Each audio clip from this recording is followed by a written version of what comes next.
Hello, welcome to Ephemera Files with Tommy.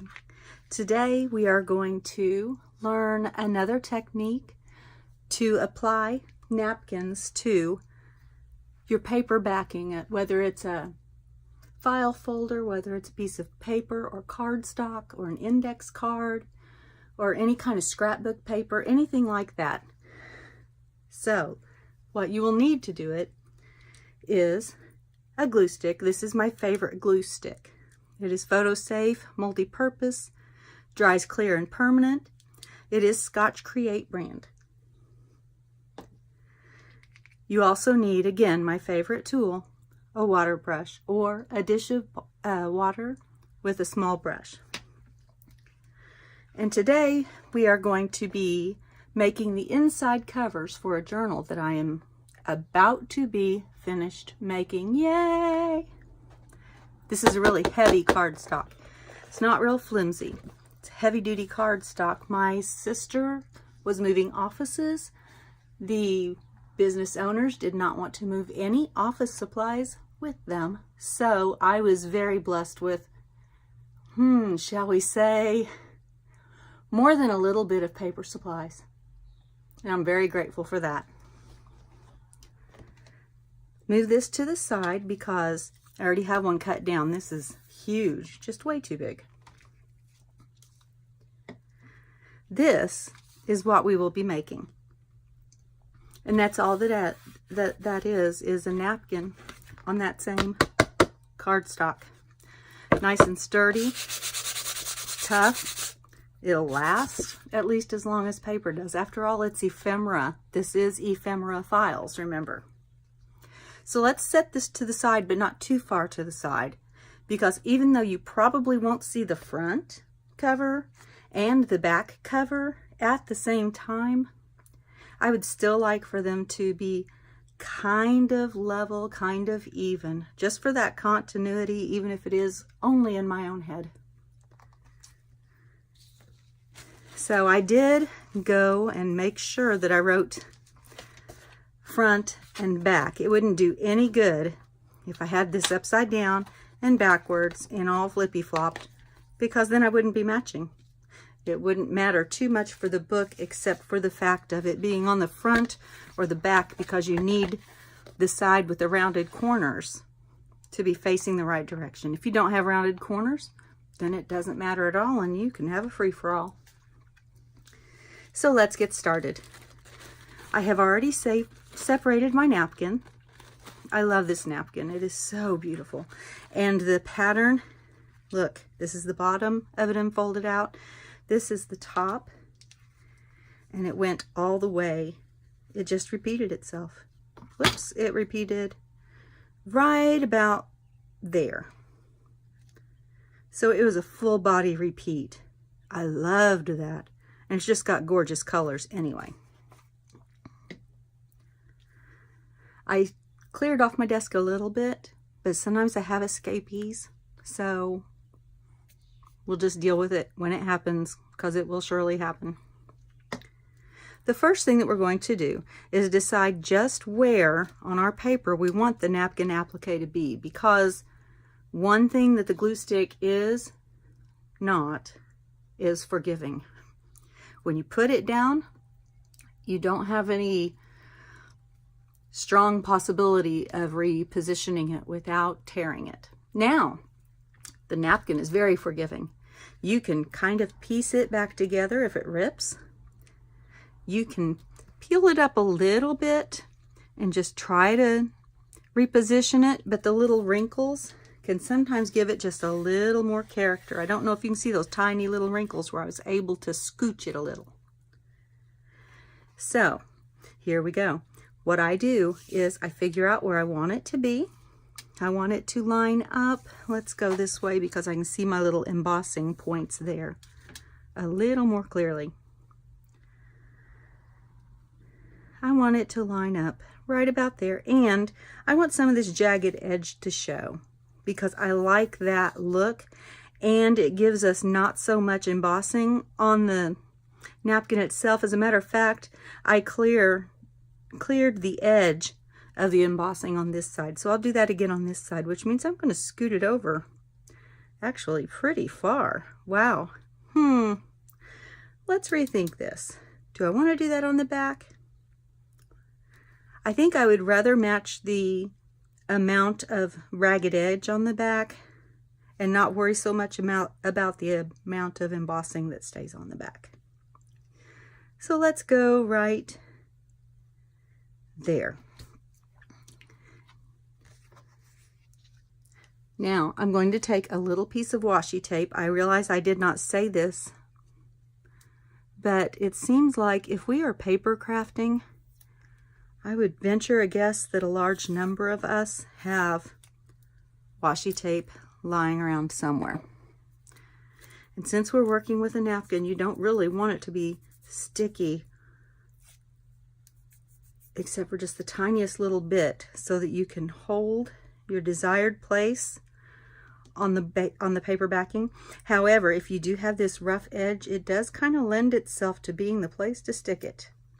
That way, if you remove a little more of the napkin than you intended to, when you're adhering it down, if it tears a little bit, like I said, you can easily fix that. I'm going to turn this sideways just so that I can have a little bit better reach.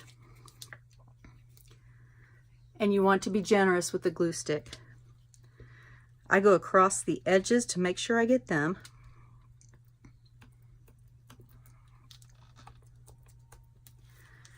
And then I just go clear across the middle, just like that. And I don't just put a little thin coat. I want it to go skating across there when I make that second and third pass. I want a lot of glue stick on there. You don't want to feel it grabbing the back. You want it to be sliding the back. I think that that is key to this process working. And then you will bring this up. Carefully position it where you would like it to adhere. And now, this is what I do. I go straight up the middle, pushing down, pushing down. I'm going to pull up before I push that part down to make sure that I've got it flat, smooth, not causing too many air bubbles. And then I will fan out this way. It does not like to be handled aggressively. If you just do that, it may still be a look that you like. It may not be the look you desired. And look, most of that embossing smoothed itself right out anyway, because you have so much of the glue stick moisture from putting a few layers on there. Oh my goodness, I let this one come in contact. So now you probably, if not the resilience of the napkin, you may get to see the ease of repair of the napkin. And you're just going to do the same thing over here. Yeah, there's the tear, because I have glue on my finger. I try not to touch the finger I used to smooth to the napkin that has not been adhered yet, but sometimes it happens. The second side always seems to be harder, just because the other side has grabbed so fast. I mean, it is stuck tight, that this wants to not have as much give because of being grabbed over there. You can't move it as much over here. See how well these are just smoothing out? I can almost get that little wrinkle basically imperceptible. Now we can pull up the washi tape. I did tear it a little bit there, but like I said, that's really not going to make a whole lot of difference. So now I'll turn this, because I am dreadfully right-handed. I can do almost nothing with my left hand. I know I'm not the only one, but when you're the one who is trying to make a video or trying to do something to teach others, it can feel like you are the only one with a certain difficulty, even as simple as being extremely right-handed. I don't think I can even hold a fork with my right hand and be counted on to get it to my mouth with food on it. Again, be very generous. Oops, and don't spill your coffee when you're being a little vigorous and generous. Set that to the side, and see, I pulled up a little piece of that too. You'll get gluey fingers. I have forever gluey and dyed and painted and inked fingers. Now we're going to do the same thing, but this time, since we already know we have that little whoopsie there, we are going to go slowly up this side, smoothing from side to side as we go toward the bottom edge of the paper. And again, because I'm not left-handed, we're going to do it this way. And I hope that you can still see this. I have my little light on because the window is to my back, and it's been so overcast here in Indiana. I mean, rain and rain and rain. I keep looking for Noah to come around the corner with his animals 2x2. And I wonder how much begging I'll have to do to get on the ark. Okay. I may have bit off a little too big a chunk there with the glue, so I may have to go back and re-glue a little bit. And if you find your spreading fingers are getting a little sticky, you can either take a moment, use a baby wipe, because a lot of us don't have a sink in our studio space. I don't have one in my studio space. I do have a bathroom right around the corner that I have confiscated for washing my paint brushes and my hands and my ink pads. Yeah, I can feel that glue is getting a little unsticky. Not even sure that's a word. We're going to use it. Unsticky. So again, we just butt right up to where we've got the glue stuck to the napkin already. We'll put that generous amount of glue on there again. I don't know if you can use too much glue stick on this. I'm going to say it's probably possible. Even though I haven't done it yet, doesn't mean I won't. And here we go. We're going to smooth down that edge, and I find myself getting a little more haphazard as it goes because I think that sometimes it takes me that first bit of gluing that napkin down, especially on a large piece like this. Normally I am covering small pieces like index cards. And when I get to the end of a large piece like this, I'm just like, oh, let's get it over with.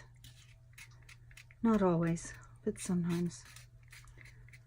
And today has been a rather long day. Oops. All right. Let's see.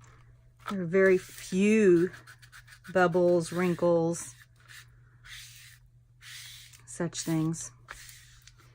Now, here's where your water brush is going to come in. If you have a smaller piece of paper than what your napkin was, and you didn't cut it down, and I find it's much easier to do it this way without cutting it down first, take your water brush or your paint brush with a little dish of water and go a little outside of that edge. You don't want to get right on that edge. Go a little outside of that edge and tear it away. Tear that excess away. You'll want to, or you may want to, you may not want to, soften your corners just a little bit.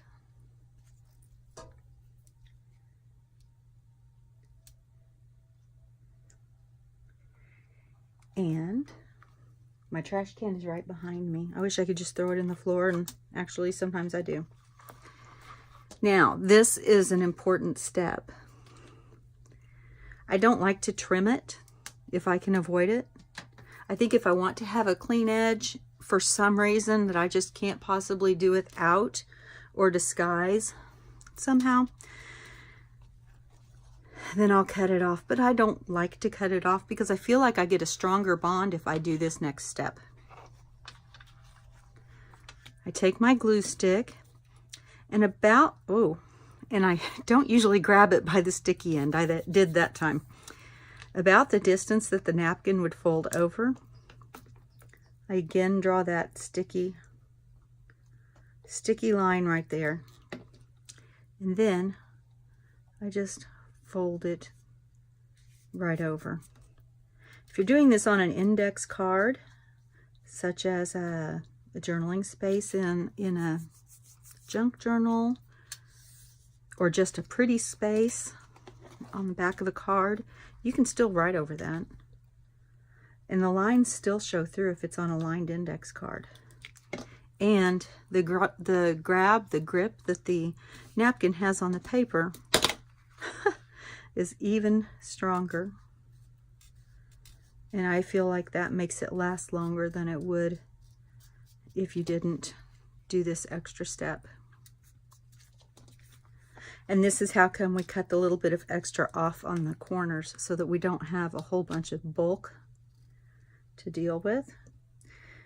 That said, as you're putting your glue on this way, don't come at your napkin that's coming over that edge of the card. Come at it from the same direction that the napkin is and meet in the middle.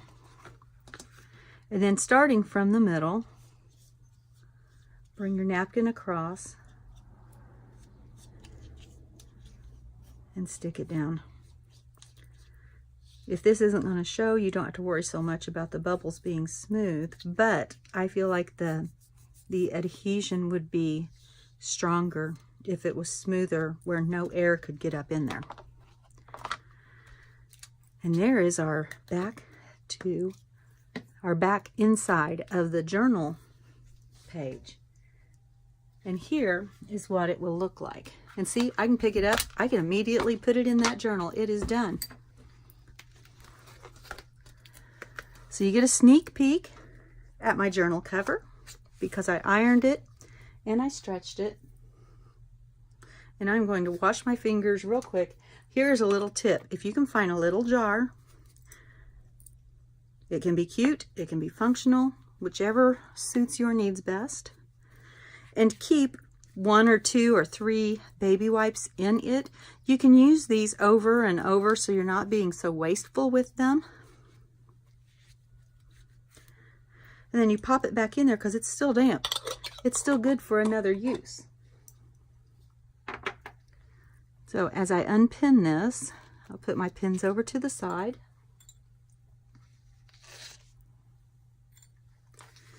And remove my ironing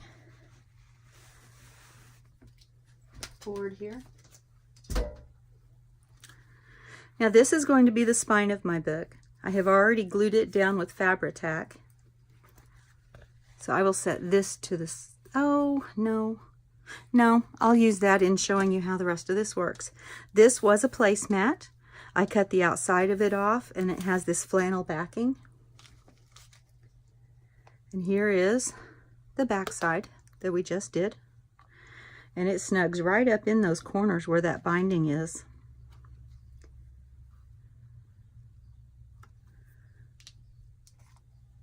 And then this is the front. Snugs right up there. And then this will go on the outside. I should have put that down first. It'll go on the outside, but those 2 cards, these file folder cards, will have about 1/8 to 1/4 of an inch of a gap right there. And then I will put the cover in. I am using some, it's not soft, it's not burlap, but it's really soft. It looks like burlap, but it's not burlap. I don't know what it's called. I don't remember. And after that is in, I will fold this up. No, before that is in, I will fold this up. The burlap will cover, and then I will sew my signatures through, and it'll be beautiful. I think it'll be beautiful. And that'll be my cover for my book. I have a few examples of other ways that you can use this. One is simply straightforward. napkin applique. These are all parts of the same napkin, just taken from different positions, minus a few connecting places where I've already used that napkin to decorate other places. So right there, in addition to the ones that I have already used in other places, I got all those index cards out of it. Now this is before I discovered the little idea about wrapping the ends. So you see that I've got a fluffy edge. And if you like the fluffy edge, maybe you made some of my fluffy washi to go with it. You can have a fluffy edge. I also finished this one off with a piece of ribbon and a piece of washi on the end there. Napkin applique does play well with others. And another paper that is very similar to a layer of napkin is pattern paper, like you sew clothes with. This is for an embroidery pattern. And I did the same thing with the glue stick, and then covered up a couple of torn places with some scrapbook paper. I have 2 more napkins here. These are the seed envelopes from the Target Dollar Spot. I have a piece of washi along each end, and then I did the napkin applique with the glue stick and tied on some jute. You can also use the napkin applique if you have a bright shiny picture and you just want to knock back the brightness some, but you still want to see the photo, like of these Black-Eyed Susans. This was from a magazine page and it was so shiny and I could not get it knocked back. So I just took a piece of white napkin. I think this was actually maybe the 2nd or 3rd generation behind the print of the napkin. Placed it over. Here I did the strengthening on the edge, and I also left the ruffled edge of the index card, and then added a little Tim Holtz small chat sticker and a little artificial flower. Here I did a napkin applique over a receipt, just to bring all of these different pieces together that I wanted to use. I wrapped the edge around there too. You can see how the pattern is continued around to the back. And you can also just use bits and pieces. On this index card, this little bit of napkin here, that's all there is on it, but it adds a lot. Imagine it without.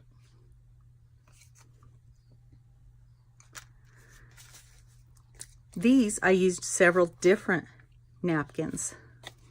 This one I used the pattern paper and a napkin and a piece of print and a piece of eyelet, and it all goes really well to make a nice little journaling card. These two have some gold napkin, fancy napkin, and a little piece of pattern paper on this one, and then napkin here. These 2 pieces are napkin. So you've got the gold napkin, the printed napkin, and the pattern paper, and they all act very similarly. And this is even a secondary piece of napkin right there. It's subtle, but it's a subtle touch that I really like. And then you may have a whole sheet of tissue paper or napkin that you really like, that you just want to make a bunch of cards for, but you don't really have a purpose for them yet. You can just make a whole bunch of these napkins and let them hang around until they find a place in one of your books.